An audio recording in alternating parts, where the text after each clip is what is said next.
Olá, queridos alunos, professor André Figueiredo, mais uma videoaula para vocês aí, tá? A aula de hoje é sobre a dinâmica climática, ok? Nós vamos trabalhar um pouquinho alguns conceitos tratando de tempo atmosférico, clima, né? Diferenciando tempo e clima, trabalhando os elementos do clima, né? E os fatores climáticos, ok? Então, de início, a gente começa falando sobre a atmosfera terrestre, né? A gente sabe que a atmosfera terrestre ela é dividida em várias camadas, né? Como exemplo, nós temos aqui a troposfera, estratosfera, mesosfera, termosfera e a exosfera, né? Cada uma dessas camadas ela possui uma altitude, né? Como a figura mostra, e apresenta características bem particulares, né? Por exemplo, para nós a troposfera é a mais importante. Por quê? Porque é nela que acontecem os fenômenos meteorológicos, né? É nela que nós encontramos a maior quantidade de oxigênio, né? Essencial à respiração.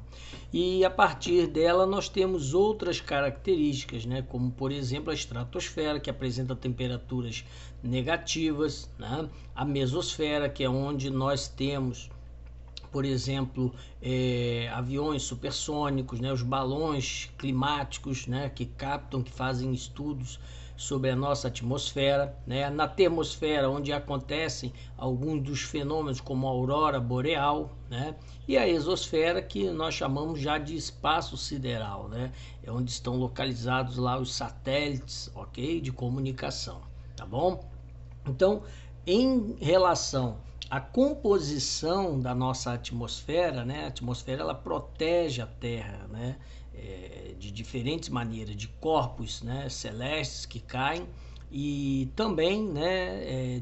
De alguma certa forma, ela acaba filtrando os raios solares que a gente vai ver mais lá para frente, tá bom? Em relação à composição da atmosfera, a atmosfera é composta da seguinte forma, né? A maior parte é de nitrogênio, né? 78%, né, da atmosfera é composta de nitrogênio, 21% de oxigênio, né, essencial à respiração, e o restante, né, 1%, é de dióxido de carbono, né, que é altamente poluente, o argônio, né, que é um outro gás, vapor de água e outros gases, tá? Então, 1% aqui ele se apresenta distribuído dessa forma, além de que nós encontramos também partículas em suspensão na atmosfera, tá? Principalmente na troposfera, tá legal? Agora nós vamos justamente diferenciar tempo e clima, né? Tempo de clima, né? Tempo aqui no caso é o tempo atmosférico, tá? Às vezes a gente ouve, né, as pessoas utilizando tempo e clima como se fossem sinônimos, né? Mas não são, tá? Tempo é uma coisa e clima é outra, tá bom? O que é o tempo, né? O tempo atmosférico, tá assim, ó. Trata-se do estado geral da atmosfera em um dado momento, né? O que é o tempo em si? O tempo é o estado momentâneo da atmosfera, tá? É como se eu tirasse uma foto da atmosfera num determinado horário do dia e depois eu tirasse uma outra foto da atmosfera. Então, o tempo, ele é o estado momentâneo, e como ele é momentâneo, ele está sujeito a mudanças, tá ok? Um exemplo, quem nunca passou por isso, marcou de repente num final de semana de ir à praia, né, no dia anterior, o dia ensolarado, com temperaturas em elevação, e no dia seguinte amanhece chovendo, ok? Então o que aconteceu? Houve uma mudança do tempo, né? O tempo atmosférico ele muda, tá ok? E o clima, né? O que é o clima? Como o clima se diferencia do tempo, né? O clima está aqui, ó, o comportamento da atmosfera durante um período longo de observação. O clima é a sucessão dos diferentes tempos atmosféricos que mais se repetem ao longo do tempo, ao longo dos anos, vamos melhor dizendo, né? Ao longo dos anos, tá? Então, o clima ele é uma repetição sucessiva dos diferentes tempos atmosféricos. Então, para que eu possa dizer que o clima está mudando, não, quem muda é o tempo é quem muda, o clima não, o clima permanece o mesmo. Professor, mas eu já ouvi dizer por exemplo, que o clima está mudando no planeta. Para que eu possa afirmar que o clima está mudando, eu tenho que fazer uma observação de no mínimo 50, 80, 100 anos, né? Ao longo desses 100 anos, para observar como as condições, né, de tempo atmosférico foram mudando ou não. Então, caso essas condições mudem, né, nos últimos 100 anos, vamos dizer assim, aí nós podemos afirmar que realmente o clima está mudando, tá ok? Então, só para a gente ter uma noção, quem muda é o tempo, né? O tempo é o estado momentâneo da atmosfera e o clima é a sucessão dos diferentes tipos de tempo mais recorrentes numa região, tá bom? Aqui eu tenho duas imagens aqui referentes ao tempo, né? Aqui, ó, é uma imagem de uma praia, né? Uma massa de ar chega, né? Uma nuvem gigantesca e acaba mudando o tempo, né? O tempo acabou mudando, principalmente para quem estava na praia, tá legal? E aqui, na verdade, é uma outra imagem, né? Tratando aqui das mudanças, né? Do tempo atmosférico, né? As mudanças meteorológicas. Isso aqui possivelmente é uma previsão do tempo, né? Então, ó, por hora, existem lugares que está ensolarado, com temperaturas em elevação, em outros, né, está nublado, né, ou chovendo, ok? Então, essas mudanças que acontecem diariamente referem-se ao tempo, tá legal? Elementos do clima. Quando a gente estuda o clima, né, agora a gente vai tratar do clima. Quando a gente estuda o clima, nós principalmente temos que analisar esses três elementos que compõem o clima, tá? Quais são esses elementos? Temperatura do ar, umidade do ar e pressão atmosférica, tá? Ah, professor, eu quero estudar o clima de determinada região.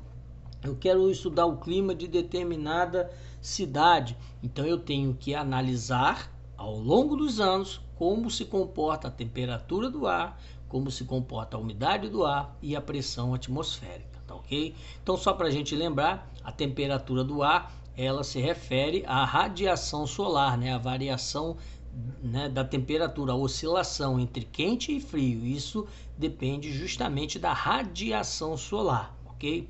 Umidade do ar. A umidade do ar depende, obviamente, da concentração maior ou menor de vapor de água na atmosfera, tá?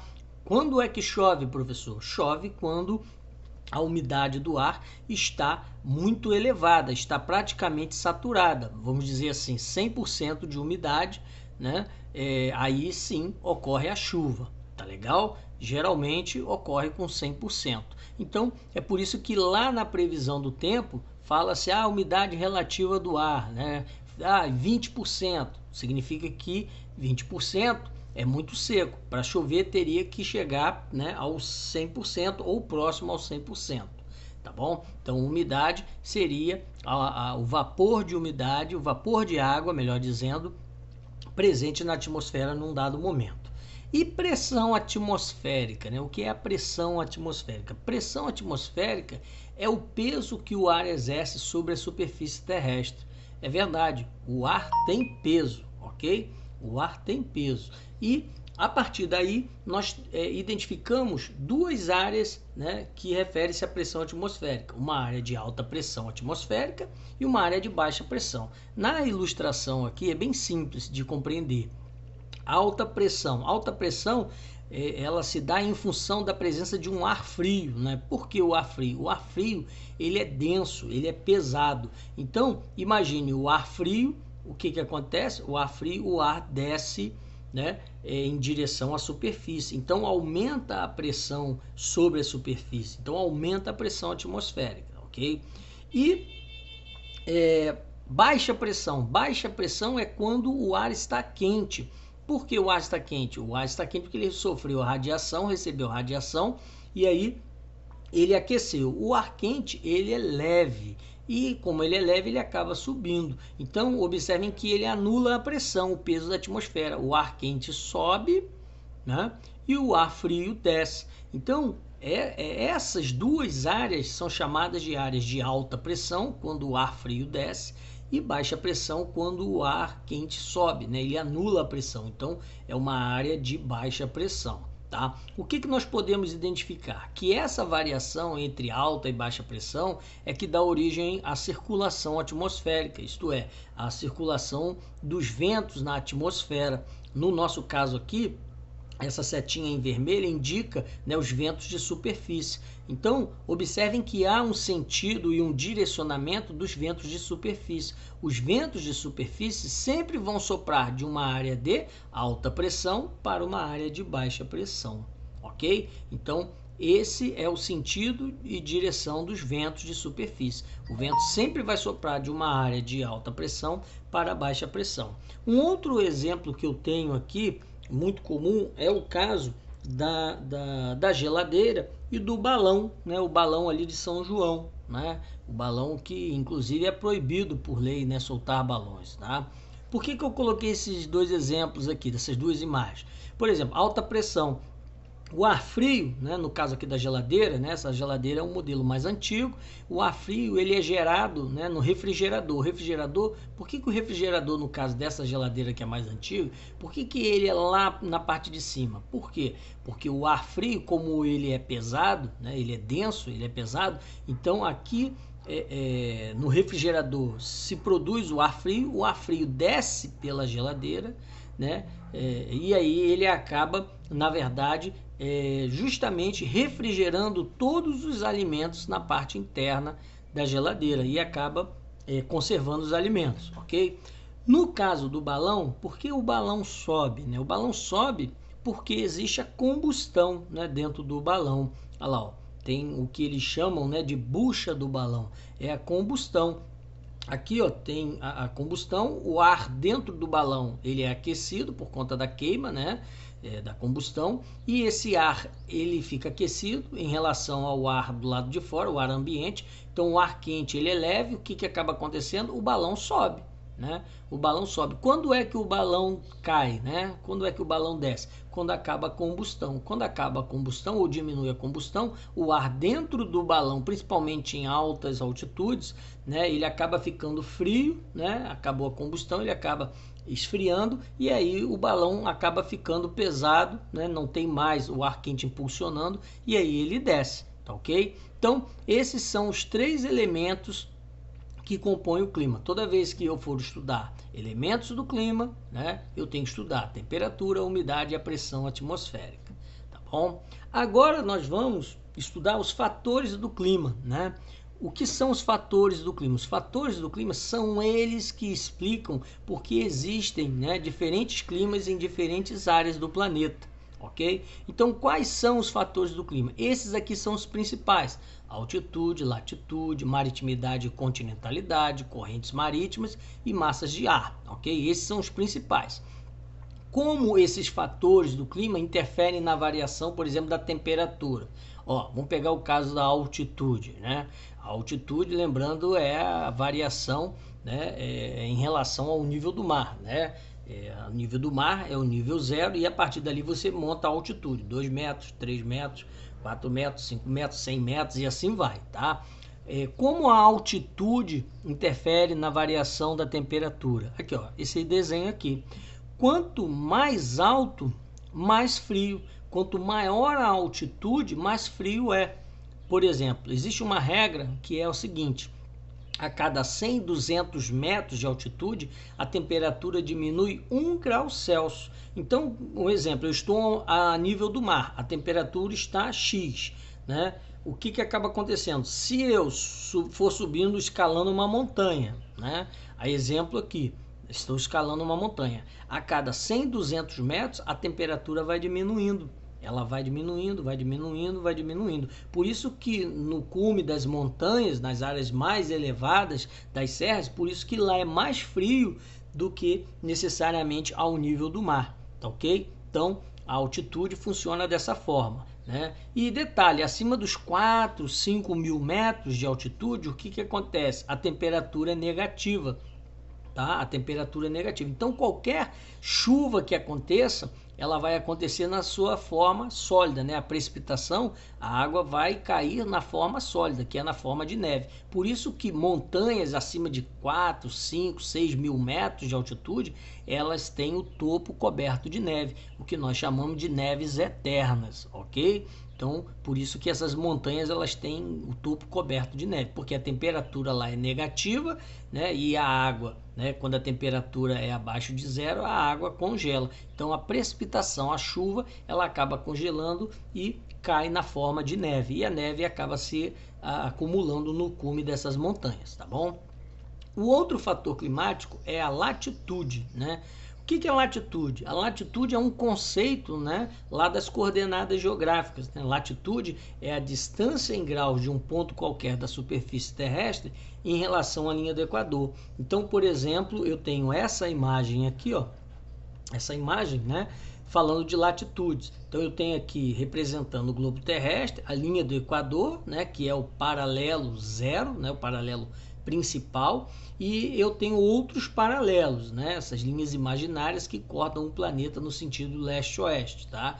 E elas estão a uma determinada distância uma das outras, né? São chamadas de paralelos, tá? Essas distâncias, como a gente está se referindo a um círculo, né? Uma esfera, né? Não perfeita, que é o nosso planeta, em geometria, né? Quando a gente estuda geometria, a gente estuda lá a distância, né? Na forma geométrica, né? Na circunferência ou na esfera é dada em graus de circunferência, tá? Então, as distâncias aqui são marcadas em graus de circunferência, por isso que está aqui, ó, 0 grau, 30 graus, 60 graus, 90 graus, tá ok? Tudo bem? É assim que funciona. Quem estudou coordenadas geográficas lembra disso, tá legal? Então, como é que funciona? Como a latitude interfere, na verdade, nessa condição climática, na variação de temperatura? Lembrando que latitude é a distância de um ponto qualquer em relação à linha do Equador. Então, aqui, ó, só para a gente estar relembrando lá, ó, os conceitos. Eu tenho aqui o ponto A, B, C e D, né? Tenho aqui a linha do Equador, tenho que é o paralelo principal, tenho outras linhas de paralelos, né? Cada uma medindo, né, uma determinada distância, né, em graus de circunferência. E aí eu pergunto a vocês, né, qual é o ponto de maior latitude? Né? Isto é, qual é o ponto mais distante da linha do Equador? O ponto mais distante da linha do Equador é o ponto A. Então, ó, o ponto A é o ponto de maior latitude. Tá? E o de menor latitude? O de menor latitude é o mais próximo. Qual é o mais próximo do Equador? Ó, é o ponto B. Né? O ponto B está aqui na linha 30. O ponto A está na linha 90 no hemisfério norte. O ponto B na linha 30 no hemisfério norte. Né, o ponto C na linha 45 no hemisfério sul, né, e o ponto D na linha 60 no hemisfério sul. Então observem aqui, ó, latitude é essa distância aqui, ó, tá, ó, o B está a essa distância de 30 graus em relação à linha do Equador e o A 90 graus, tá ok? De distância em relação à linha do Equador, tá? E o que isso tem a ver com clima, né? Por quê? Qual é a relação que existe? O que acontece, né? Os raios solares eles atingem com mais intensidade a região próxima à linha do Equador, né? Aqui onde os raios geram maior quantidade de calor, vamos dizer assim, tá? Isso tem a ver com a esfericidade do nosso planeta, tá legal? Então, ó, o que acaba acontecendo? Na região próxima à linha do Equador, como é uma área muito pouco iluminada, os raios solares são mais intensos. E a partir do momento em que eu me distancio da linha do Equador e me dirijo às regiões polares, ao Polo Norte aqui, ó, tá? Os raios solares atingem com menor intensidade, acabam iluminando uma área muito maior e acaba atingindo com menor intensidade. É por isso que as regiões polares são frias, ok? E as regiões próximas à linha do Equador são quentes. Então eu posso determinar o seguinte: quanto maior a latitude, isto é, quanto mais distante do Equador, mais frio é. Quanto menor a latitude, isto é, quanto mais próximo do Equador, mais quente é. Ok? Então eu acabei utilizando a latitude como um fator que acaba explicando a variação da temperatura, vamos dizer assim, a variação climática. Tá legal? Ok? Maritimidade e continentalidade, correntes marítimas e massas de ar. Vamos lá para o próximo slide lá, tá? Maritimidade e continentalidade, né? Eu tenho aqui, ó, duas imagens para tratar maritimidade e continentalidade. Ó, como o nome já sugere, maritimidade é a maior proximidade dos corpos líquidos, né? Ó, maritimidade é a proximidade do mar. Então eu tenho aqui, ó, vamos pegar o exemplo aqui, Rio de Janeiro, né? E Brasília, Distrito Federal aqui. Quem é que está mais próximo do mar? Rio de Janeiro, ok? Todos concordam, tudo bem? E quem é que está mais distante do mar? Nesse caso aqui, Distrito Federal, Brasília. Então, o Rio de Janeiro sofre a influência da maritimidade, porque está próximo do mar. E Brasília, o Distrito Federal, ele sofre a influência da continentalidade, isto é, está mais para o interior do continente, longe do mar, ok? Então, vamos tratar assim. Como essa maritimidade e a continentalidade interferem, né, na questão climática, né? Por exemplo, quem está mais próximo do mar recebe mais umidade. Ó, outra imagem aqui, ó, a umidade vem do oceano através dos ventos, né? Então a região costeira, a região litorânea, ela recebe mais umidade, recebe mais chuva, ok? E o que acontece? As regiões mais para o interior, principalmente se tiver uma região montanhosa, a região mais para o interior, mais para o interior, que eu digo sofrendo o efeito da continentalidade, ela recebe menor quantidade de chuva. Então acaba sendo mais seco que o litoral, tá ok? Então quanto mais próximo do litoral, mais úmido. Quanto mais para o interior, sob o efeito da continentalidade, mais seco. Mas como isso interfere na questão climática? Porque a umidade, né, o vapor de água, é um regulador térmico. A umidade não deixa a temperatura variar muito, diferente, né, das regiões mais interiorizadas, onde não tem umidade, lá a temperatura varia muito, ok? Então, quanto mais próximo do litoral, mais úmido, menor a variação da temperatura no decorrer do dia, ok? Tudo bem? Outro fator climático são as correntes marítimas, né? As correntes marítimas. Tá legal? E as correntes marítimas, eu tenho um exemplo aqui. O que são as correntes marítimas? Correntes marítimas são espécies de rios, vamos dizer assim, dentro do oceano. Olha só essa imagem aqui, ó. Né? Espécie de rios dentro do oceano. Isso aqui é uma corrente marítima, uma imagem vista de satélite. Então dá para ver a água, ó, né? Circulando, a água percorrendo um caminho, tá? Nos mapas, as correntes marítimas são indicadas por setas. No caso, a seta vermelha indica corrente quente, né, de água quente, principalmente nas regiões tropicais, e as setas em azul representam as correntes frias, tá? As correntes frias, principalmente as correntes formadas nas regiões polares. Então, por conta disso, eu já sei que existem correntes quentes e correntes frias, tá legal? E como as correntes quentes interferem, né, e as correntes frias, correntes marítimas, interferem na questão climática. Um exemplo aqui, para vocês compreenderem. Aqui existe uma corrente chamada corrente circumpolar antártica e a corrente de Humboldt, tá? Essa corrente de Humboldt, que na verdade ela é uma consequência dessa corrente marítima circumpolar antártica, ela é fria. E observe, se a corrente é fria, ela pega aqui, praticamente todo o litoral, né, da costa oeste do continente americano, né, da parte aqui da América do Sul, vamos dizer assim, o litoral do Chile. Como a corrente é fria, observe, a água do mar é fria. Se a água do mar é fria, ela não tem tanta evaporação ou demora muito para evaporar. Então, se tem menor evaporação, vai ter menor quantidade de chuva, ok? Agora, se tem menor quantidade de chuva, essa região ela vai ser mais seca, né? O litoral vai ser muito mais seco. Agora, vamos dizer que eu tenho aqui, vamos pegar essa parte aqui, nossa aqui, da América do Sul, da costa leste, né, da América do Sul, né? Vamos pegar aqui o caso do Brasil, a corrente aqui, eu tenho a corrente do Brasil e a corrente, né, sul equatorial, tenho duas correntes marítimas aqui quentes. Durante o verão essas correntes são muito, né, fortes aqui no litoral brasileiro. Então, como ela já é quente, observe, vermelhinha, a água é quente. Se a água é quente, evapora mais. Se evapora mais, vai ter mais chuva, ok? Então as correntes acabam influenciando dessa forma. Quando a corrente é quente, presente, né, numa determinada área, ela vai levar mais chuva. Se a corrente é fria, né, ela vai levar uma menor quantidade de chuva, ok? Tudo bem? Massas de ar, né?